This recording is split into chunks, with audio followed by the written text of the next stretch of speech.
So that's really interesting because we've just talked with Jim about how sometimes you need to spend some money on your event, but then there comes another angle that's also important, and that's thanks to Rhian Berry, the marketing manager at EventMind.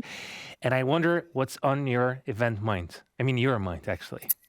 Hello, everyone. Hi. Thank you for having me today. So, yeah, I'm Rhian Berry and I'm the marketing manager at a company called EventMind. And I'm super excited to be talking today, Maciek. So tell me, please, and we are excited too, that's for sure. But tell me, please, do you feel like if you want to organize an event, you do have to pay certain amount of money, or would you say that sometimes uh, just this minimum viable product is enough, and you don't have to invest that much? Interesting. And I think his talk was so interesting. I think it completely depends on the content you're putting out. But this is something I recently spoke about. You know, so much content is out there for free at the moment. I think it's super important to monetize it. You know, if you've got all of the content out of there, I think you should put kind of a plug on extent. But again, it depends on the content you're putting out and I remember that talk on the media, which is also a podcast, a show made by the NPR in the United States, and they've always wondered what the potential model for monetizing the press industry would be or media industry, because the internet has sometimes made us used to receiving everything for free, and sometimes it might be yeah. challenging to reverse that scenario, right? Absolutely. It's such a big topic. And that's something I'm going to talk about today, how you save money. You know, money's such a big thing at the moment. Yeah. So, Ryan, it's great to have you, and I just want to make sure is that the right pronunciation? It's Rianne, yeah, yeah. Okay, Rhian Berry, thank you very much, and this is your time. Brilliant. Thank you everyone for joining. So, like I said, I'm Rianne and I'm the marketing manager at a company called EventMind. So, today I'll be speaking about expert tips about how you can stop wasting time and money on event technology. So, event technology has been a massively hot topic of the year. You know, with virtual events in full swing, you need some event technology. So, I'll be talking about how you can save both the time and money. So yeah, here's an image of me looking a bit more awake. I'm in London at the moment. It's about 8 p.m. So I don't know where you guys are, whether it's the morning or the evening, but I really appreciate tuning in to my talk. But yeah, I'm Rhian and I'm the marketing manager. I recently, a couple of years ago, graduated from a university called Bournemouth, where I studied events management, which was super exciting. And since then, I've worked in recruitment, live events, and marketing. So a whole kind of range of things. And at the moment, I'm working in virtual events at a company called EventMind. So if you don't know us already, we help event organisers take their events digital. But as well as this, we help with event tech companies, event tech platforms, help them with their growth and how to scale. So when we help event organisers, we help them find the right event tech for them, but also we help them, you know, lower their price, reduce their time on this, and also we help them with their digital for delivery, which is exciting. It'd be great if we could change to the next slide, please.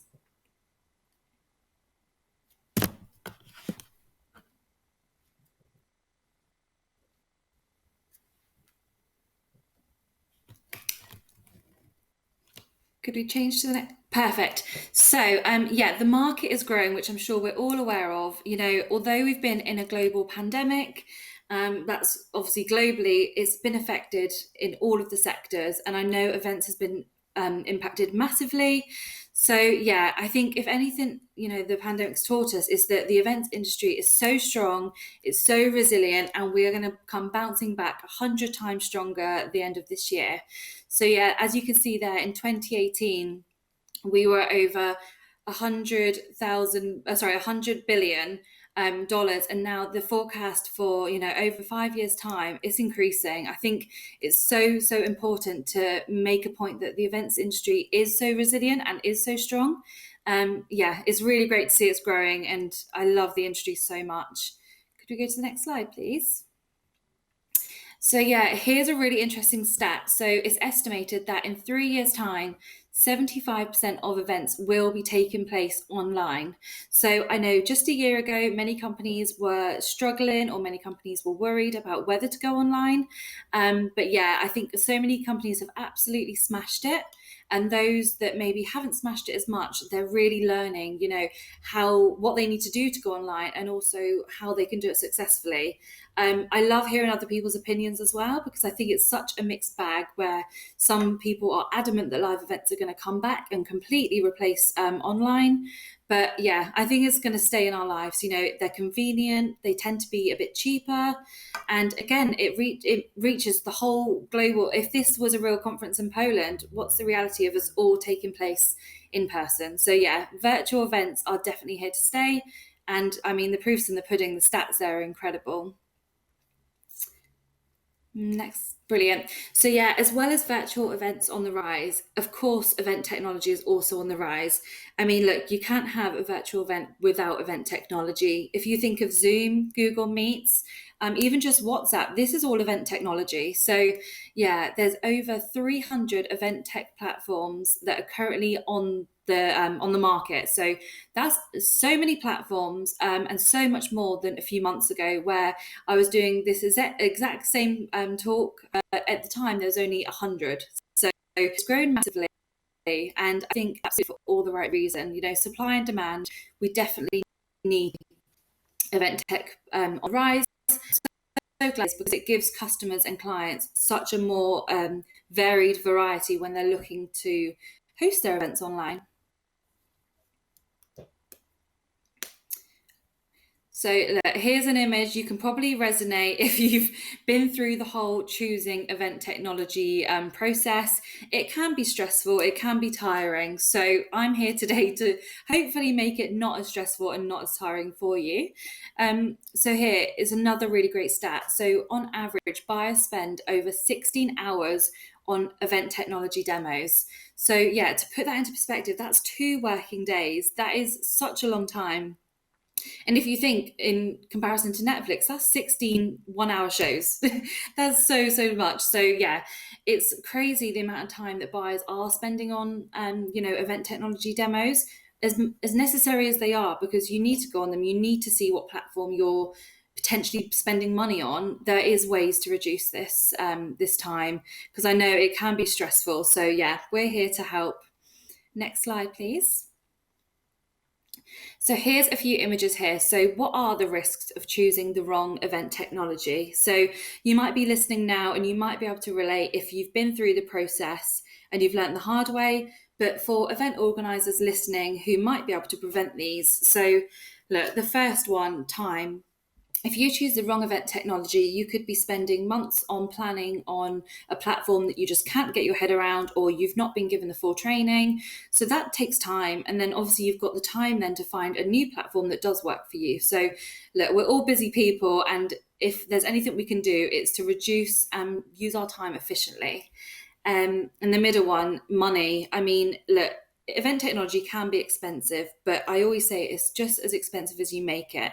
So if you choose the right platform that has the right features you're looking for, you fully kind of looked into the cost and what's in the package, and you stick with this platform throughout your whole event process, it's not going to cost a fortune. However, if you do choose the wrong event technology and you decide you want to add on features or you want to change a platform because you're not getting used to it, this all costs money and you're going to have to pay for a new one.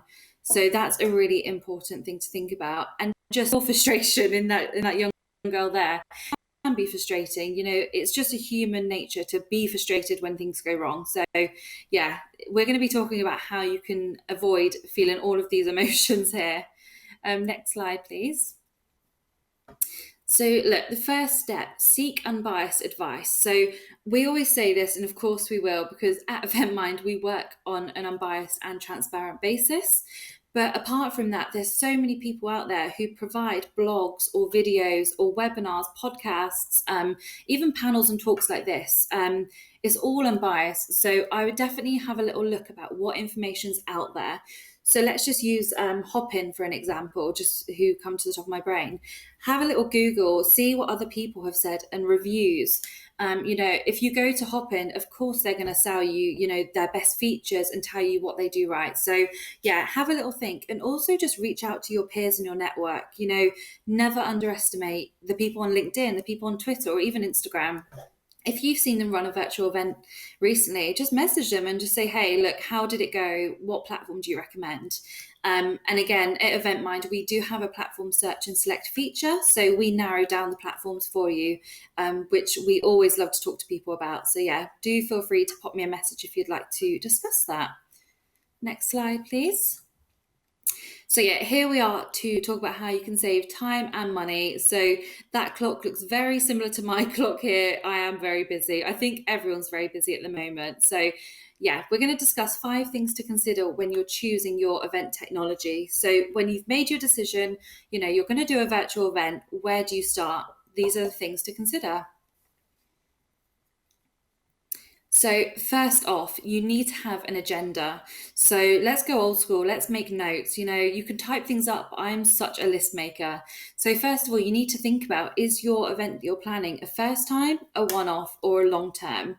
And the reason we say this is because the structure of these events and the structure of the event tech you'll need, it varies so much. So let's just think, if it's a first time event, you might be really new to virtual events. You're going to want to look for a platform that's easily accessible. You have so much control, or you've got the customer support that you need.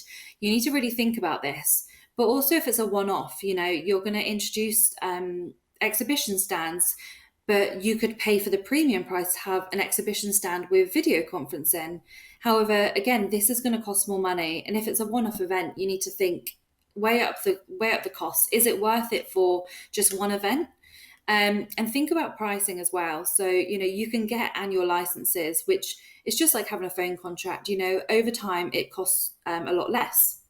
But if you're just doing a one-off event, there's no point having an annual license, because you're going to end up it's going to cost you more. So that leads me on to the long term. Look, if you're doing a long-term event, whether this is a monthly meetup or a bi-monthly conference, then you need to have a think about your structure, because an annual license will cost you so much. So that's something to think about. But also in the terms of your structure of your event. So if all of your events are the same structure, that's great. Because you can use the same, the same walkthrough, the same floor plan, and all the same exhibition kind of layout, which is great. But also, if your event's long term, but it all, it's all for different audiences, you need to think about, does this one platform suit all of my needs and all of my audiences? So that's the first consideration. And look, I touched on wants and needs. This is so important, and this is something I always say.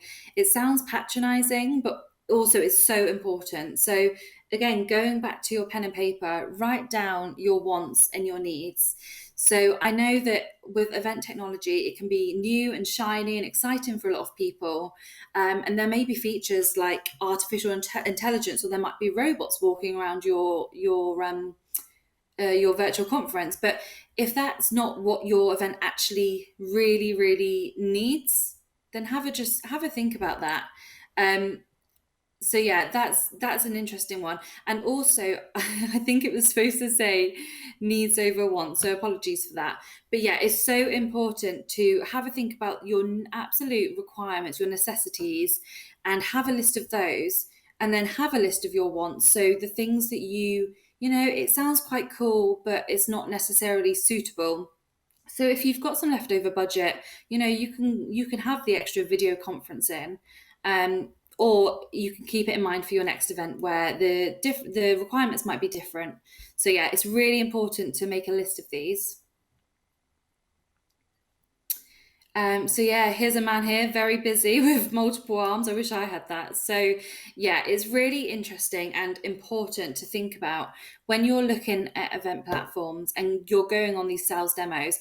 Have a think about that access and control. So going back to the strategy, if it's a one-time, one-off, or long-term, what access and control do you actually need? So look, you might want full access and full control of the back end of the site, which is fine, and many platforms probably allow that. But it's just being fully aware and transparent, which I'll come on to in a minute, fully transparent with the platform about what access you actually have and what you're able to do from your side.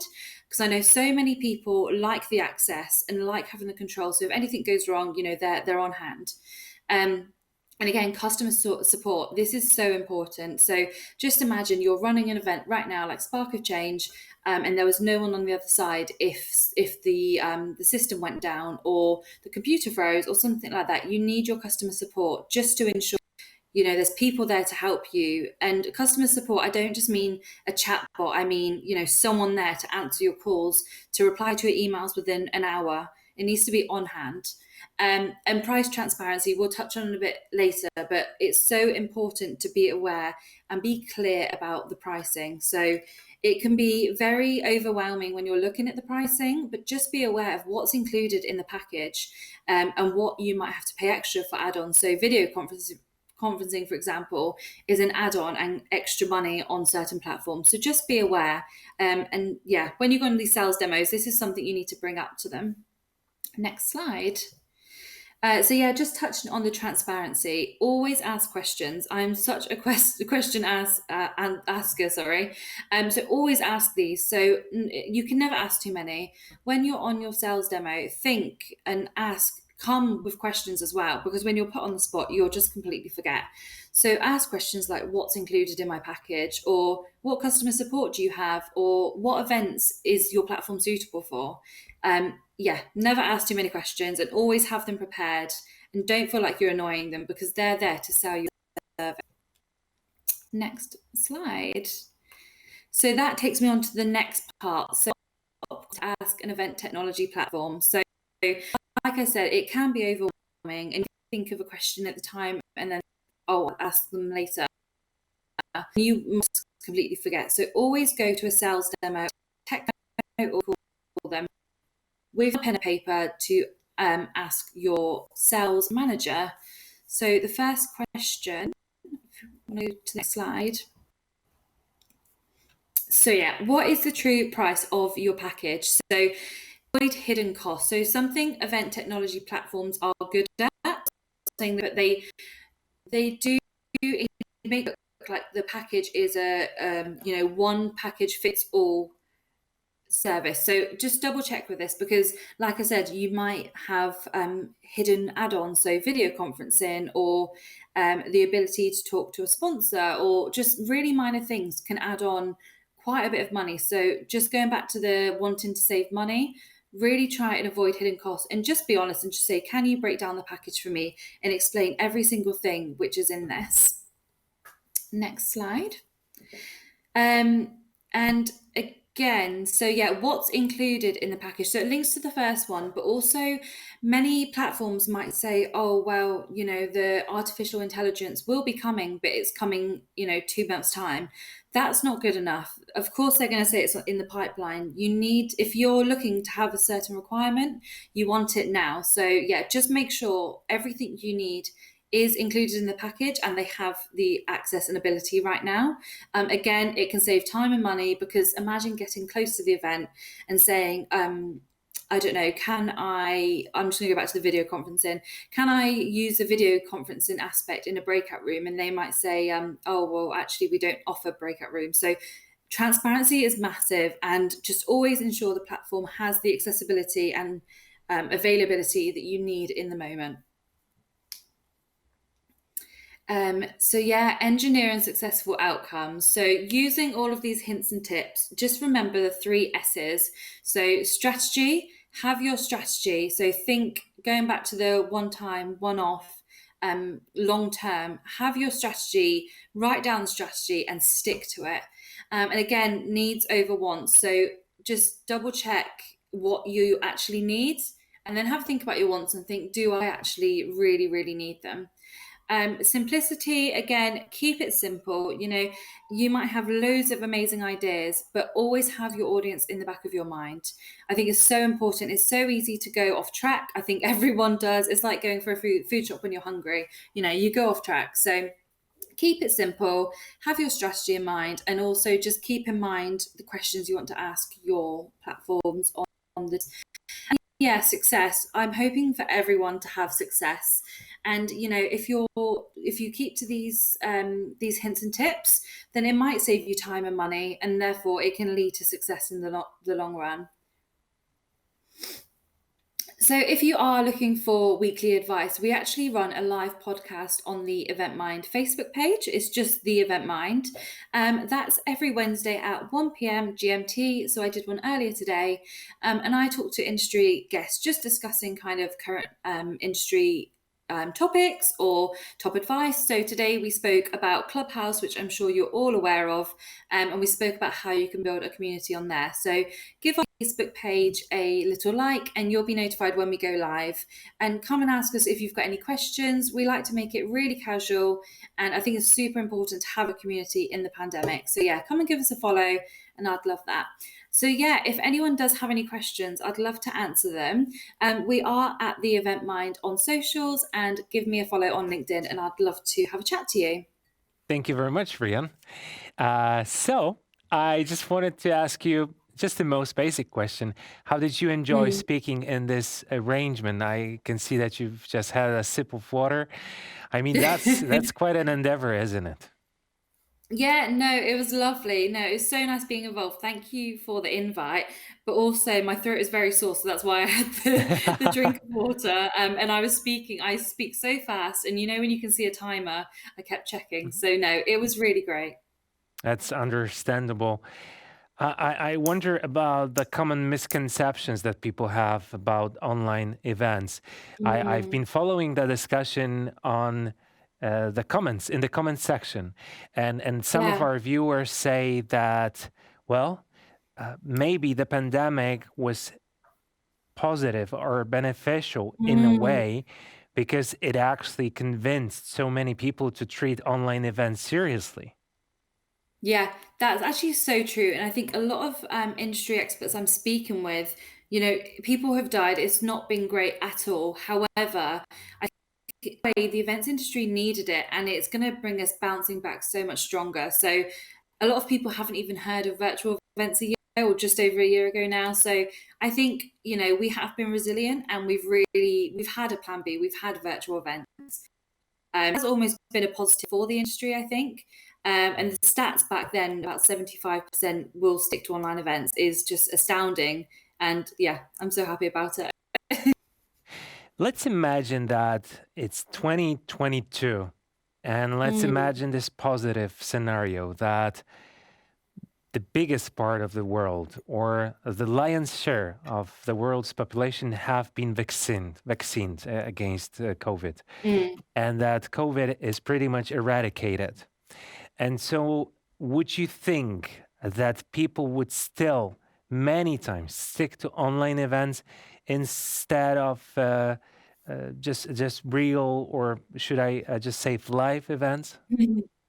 Yeah, no, I definitely think so. I mean, I know I didn't touch on hybrid, but many people probably know.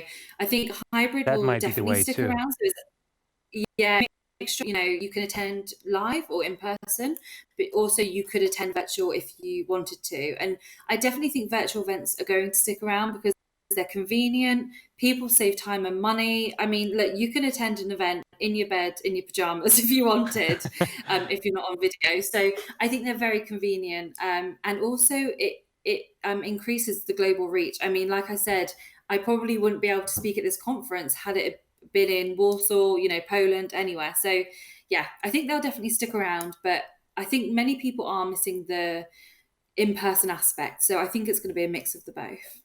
And that's, I think, where hybrid events would be so beneficial, because they would both allow a certain number of people to be at the Mm. venue and then interact with each other. But also, there will be people joining from around the world. And some of the speakers, I imagine, would also be not present there. And so that would bring so many opportunities, those that we're actually speaking about on such occasions as the one today. Yeah, exactly. I completely agree. And I think, like you just said, speakers from all around the world can technically attend because they can just do it all virtually. So, yeah, who knows where we'll be this time in a year, but I'm excited to see where it's going to be. I agree. And, I just wanted to share one more idea. Maybe it will just make people interested. Maybe it will just inspire them. And so I was just thinking about an event that would be happening at the same time in many venues. And so Mm, imagine a conference that has five major speakers, and each of them is in a different city of that country. Let's say the biggest cities of that country. And then there would be mm. groups of 50 people at every event. So there would be five different opportunities to mingle. But then each of these five cities will have just one speaker that will be there in person. The rest will be able we would be able to watch them online, and then each city would have their chance to make some great memories and just interact with each other. Yeah, it's such a weird thought to think this is actually real life and this is possible. It It is would. strange, and I think it is nice going to an event and having a glass of wine with someone, but equally, it's so nice just being able to stay at home knowing you're safe as well, and network with people around the globe. So yeah. Totally agree. And you know what? I'm so grateful that even though I have to finish this conversation that we're having, it is not the end of the conversation with Rhian Berry, and that's because you will be part of the roundtable debate that Anna Butrim, our main host, will be having, and so we can also expect to see you there, right? Yes, absolutely. I'm looking forward to it. Sure. Thank you very much.